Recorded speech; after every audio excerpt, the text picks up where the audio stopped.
오늘 읽으신 본문 로마서 5장 12절로 21절 말씀을 통해서 한 사람 예수 그리스도의 순종함으로라고 하는 제목으로 같이 말씀을 나누기를 원합니다.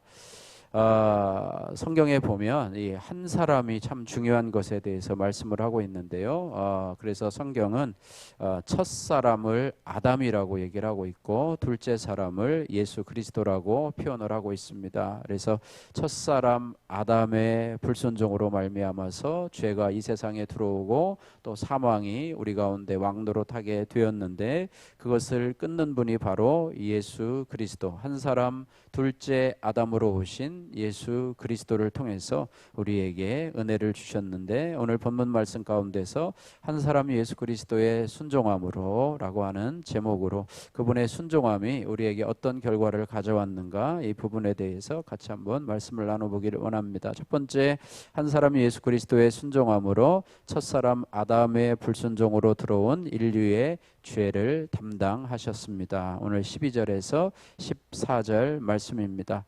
12절에 보시면 그러므로 한 사람으로 말미암아 죄가 세상에 들어오고 그랬습니다. 여기 한 사람은 인류의 조상인 아담을 의미하는 것이죠. 한 사람으로 말미암아 죄가 들어와서 이 죄라고 하는 것은 이 하나님의 말씀에 불순종하는 거겠죠. 동산 중앙에 있는 이 선악을 알게 하는 나무의 열매를 따먹지 말라, 그것을 따먹는 날에는 죽으리라 그랬는데 그것을 이 뱀의 유혹으로 뱀의 유혹을 넘어가지 못하고 그것을 따먹고 이제는 죄, 하나님을 거역하는 죄가 세상에 들어오고 또 에덴 동산에서 쫓겨남으로 인해서 그로 말미암아 태어나는 모든 사람에게 이 죄의 원죄가 이제는 모든 사람에게 이제 이루어지게 되었다는 것입니다. 그래서 죄로 말미암아 사망이 들어왔나니 이와 같이 모든 사람이 죄를 지었으므로 사망이 모든 사람에게 이르렀느니라, 이렇게 말씀하고 있어요. 어떤 분이 그런 얘기 하시더라고요. 아담과 하와가 그 당시에 죄를 안 지었으면 지금 우리는 이렇게 고생하며 살지도 않았을 텐데 라고 하면서 옛날을 회상하는 분들도 있는데 뭐 그렇습니다. 그래서 어쨌든 한 사람 아담의 죄로 말미암아서 이제는 사망이 왕노릇하고 또 사망이 누구에게든지 찾아오게 된다고 하는 것입니다. 그래서 죽음을 이길 수 있는 사람은 없어요. 그래서 한 사람, 첫 사람 한 명이 뿌린 이 죄의 독 때문에 그 후손인 모든 인간은 죄의 독을 가진 인간으로 태어나게 되었습니다. 우리 어린아이들이 태어나면은 참 순수하고 참 맑고 하다고 하지만은 신학적으로 원칙적으로 따져보면 그 아이도 뭐를 가지고 태어났어요? 원죄를 가지고 태어났어요. 그래 조금만 잘하면 보십시오, 막 고집 부리고 안 되면 찡찡 울고 뭐 이런 모습을 보면서 참 죄가 그렇고, 또 우리 자신들도 이 악한 모습들을 바라보면서 이것이 바로 아담과 하와로부터 이어온 그런 죄의 뿌리구나, 이런 것을 보게 됩니다. 이런 가운데서 하나님은요 율법을 주셨어요. 율법을 주셨어요. 모세를 통해서 우리에게 율법을 주셨고 그 율법을 지키라고 말씀을 하는데, 그 율법을 지킴으로 우리가 구원을 받을 수 있는가? 율법을 지킴으로 구원받을 사람은 한 사람도 없다. 그래서 율법을 통해서 우리가 죄인인 줄을 깨닫게 돼요. 만약에 율법이 없었으면은요 이 죄가 죄인질도 모르고 사는 거예요. 어떤 착한 사람을 바라보면서 저 사람은 법이 없이도 살 사람이다 뭐 이렇게 얘기하지만은요, 법이 없으면은요 죄가 죄인 줄도 알지 못하고 그냥 자기 마음대로 방종하며 살아가는, 이 좋은 말이 아니에요. 그러니까 정말로 사람 중에서 좀 괜찮은 사람은 법을 잘 지키며 살아가는 사람이고, 그러나 법을 지킴으로써 천국에 들어갈 사람은 없다는 거예요. 율법을 지킴으로 천국에 들어갈 사람은 없다는 것을 알려주기 위해서 하나님께서 우리에게 율법을 주셨다라고 하는 것입니다. 그런데 그 율법의 한계를 극복하신 분이 바로 예수 그리스도시라고 하는 것입니다. 13절에서 14절 말씀 우리 같이 한번 읽겠습니다. 죄가 율법 있기 전에도 세상에 있었으나 율법이 없었을 때에는 죄를 죄로 여기지 아니하였느니라. 그러나 아담으로부터 모세까지 아담의 범죄와 같은 죄를 짓지 아니한 자들까지도 사망이 왕노릇하였나니 아담은 오실 자의 모형이니라. 예. 그래서 이제 하나님은요 율법을 주실 뿐만 아니라 율법의 마침이 되신 예수 그리스도를 우리에게 주셨다고 하는 것입니다. 그래서 성도는 더 이상 죄 가운데 불평하지 말고 내가 100% 죄인임을 인정하며 주의 구원을 감사해야 할 줄로 믿습니다. 적용의 말씀입니다. 나는 내가 태어나면서 죄인인 것을 인정하십니까? 또 죄를 죄로 여기지 않냐는 나의 습관이나 행동은 무엇입니까? 여러분 적용해 보시길 바라고요. 두 번째로 예수 그리스도의 순종함으로 우리에게 주신 것이 무엇인가 하면 은혜와 은사를 선물로 주셨습니다. 15절에서 17절 말씀인데요. 아담 이래에 죽음의 지배 아래 있는 인간은 스스로 죄에서 벗어날 수가 없었습니다. 그래서 예수님께서 두 번째 아담으로 이 땅에 오셔서 우리의 죄값을 치러 주셨다고 하는 거예요. 예, 자녀가 범죄해서 경찰서에 들어가서 다른 사람에게 벌금을 물어줘야 되는데 그렇지 않으면 감옥에 갇혀야 되는데 아버지가 딱 와가지고 그 죄값을 딱 치러주고 그 아들을 꺼내주는 것과 같은 그런 원리로 우리의 죄값을 예수님께서 다 치러 주셨다고 하는 것입니다. 그래서 사단의 종노릇 하던 자에게 예수 그리스도의 보혈의 핏값을 치러주시고 우리를 그 가운데서 구원해 주셨는데요. 어쨌든 첫사람 아담은 그 죄로 말미암아 우리에게 저주를 주었지만 예수님은 은혜와 은사와 선물을 주셨다 이렇게 말씀하고 있습니다. 15절에서 17절 말씀 보면 이런 단어들이 계속해서 등장하고 있습니다. 5절 말씀 한번 같이 한번 읽겠습니다.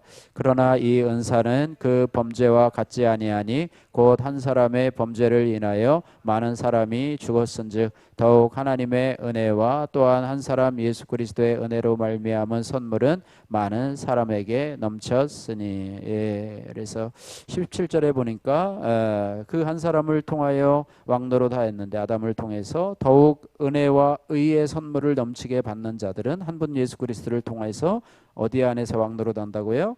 생명 안에서 왕노릇하리로다 이렇게 말씀하고 있습니다. 그래서 예수님을 영접하는 자를 하나님께서 의롭다 하시고 또 이 은혜로 우리를 사망에서 건져주시며 이제 우리는 하나님의 생명 안에서 우리의 생명이 아니라 예수 그리스도의 생명을 예수 그리스도의 심장을 이식받은 자로서 우리 안에 영생이 있음을 믿습니다. 적용의 말씀입니다. 나는 어떻게 예수님을 영접하게 되었습니까? 주님이 주신 생명에 얼마나 감사하며 기뻐하고 계십니까? 여러분 적용해 보시길 바라고요. 세 번째 예수 그리스도의 순종함으로 죄를 이길 수 있는 은혜를 허락해 주셨습니다. 18절에서 21절 말씀인데요. 율법은요. 죄를 드러내는 역할을 합니다. 그래서 바울은요, 사도 바울은 말씀 앞에 드러나는 자신의 죄를 보면서 오호라 나는 권고한 사람이로다. 이 사망의 몸에서 누가 나를 건져내랴 탄식했고 또 자기 자신을 고백하기를 나는 죄인 중에 괴수라 이렇게 말했습니다. 인간은 결코 죄를 이길 수 없었지만은 예수님께서 십자가에 순종의 십자가로 죄를 이기셨습니다. 할렐루야. 그래서 우리가 죄가 드러날 때마다 우리의 죄를 깨달을 때마다 어떻게 해야 되느냐? 우리가 할 수 있는 부분은 나의 연약함을 주님 앞에 고백하는 것이죠. 만일 너희가 너희 죄를 자백하면 그는 미쁘시고 의로우사 너희를 모든 불의에서 깨끗게 하실 것이라 이렇게 말했는데요. 우리의 연약함을 고백하며 하나님의 도우심을 구하는 것이라고 하는 것이죠. 그래서 내 의가 아닌 주님의 은혜를 구하며 순종할 때 하나님이 그 죄를 이기게 하신다고 하는 것입니다. 적용의 말씀입니다. 내가 아직 이기지 못하고 아직도 굴복하는 죄는 무엇입니까? 여러분 꼭 고백하시고 하나님 앞에 고백하시고 또 우리 큐티인에서 말하는 것처럼 여러분 공동체 안에서도 고백하실 때 그 죄가 힘을 잃고 이제 우리에게서 왕도로 닫은 것들에서 떠나가게 될 줄로 믿습니다. 내 연약함을 핑계로 순종하지 못하고 있는 일은 없습니까? 여러분 돌아보시기를 바라고요. 한 사람의 불순종으로라고 하는 김혜정님의 큐티인 간증입니다. 30살의 사업으로 많은 돈을 벌던 저는 남편과 작은 일로 다투다가 이혼을 했습니다. 당시 홀로 어린 아이들을 돌보면서 절망감과 분노에 휩싸여 매일 죽음만을 생각했습니다. 그러다 저는 어려서 듣던 찬양 소리에 이끌려 한 교회에 들어갔다가 주님을 인격적으로 만났습니다. 이후 말씀으로 양육을 받으며 하나님을 모른 채 산 것이 죄임을 알게 되었습니다. 그리고 저는 전처와 사별한 후 어린 딸을 키우며 사는 남자를 만나 재혼을 했습니다. 하지만 재혼 생활은 결코 녹록하지 않았습니다.